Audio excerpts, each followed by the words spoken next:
वो लोग बिहार शरीफ से पटना आए थे। अब पटना के बाद पटना में उनका लोकेशन 10:46 में गांधी मैदान में इको पार्क के पास देखा गया। और उसके बाद टेम्पू में बैठने के बाद वो अपने एक दोस्त के साथ गए हैं। उसके बाद से उनका लोकेशन नहीं मिल रहा था।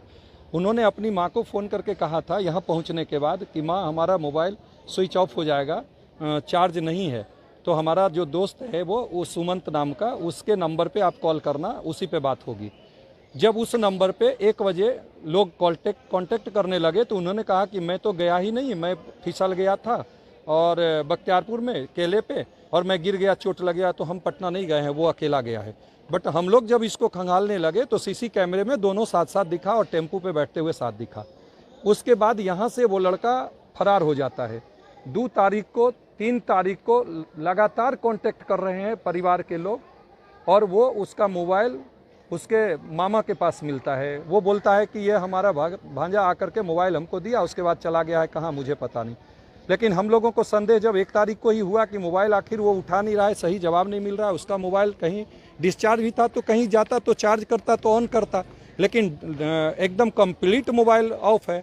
हम लोगों को भी इसकी जानकारी मिली तो हम लोगों ने कहा कि तुरंत पुलिस में रिपोर्ट करो। बिहार शरीफ थाने में इसकी रिपोर्ट रात में की गई। उसके बाद से हम लोग निरंतर उसमें लगे हुए हैं।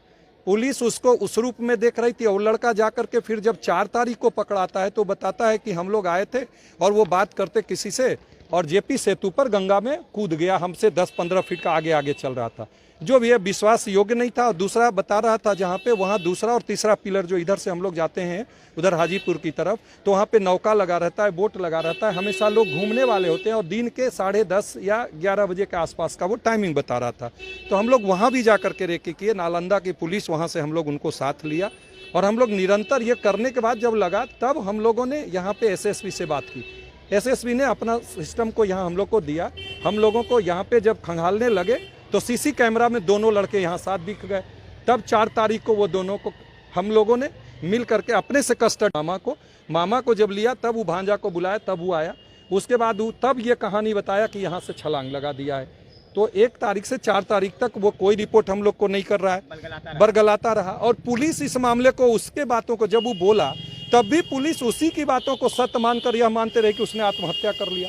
कल एक न्यूज़ फॉर नेशन में जब हम लोग इतने करने के बाद सीसी कैमरे में आ गए, तब हमने बोला, जब वो कस्टडी में आया तब कहा कि 3 तारीख को हम मामा के साथ जाके वहाँ पे रेकी किए। तो अब आप खुद देखेंगे, आपको भी हम पिक दे देंगे। कोई अगर छलांग लगाएगा या कैसे भी नदी में डूब जाएगा तो हाथ में ये ताड़ नहीं होगा, और 10-10 फीट का लंबा 2 ताड़ है बंधा हुआ यहाँ पे, और उसके बाद पेट फटा हुआ है। तो आप समझ सकते हैं कि ये चीज़ें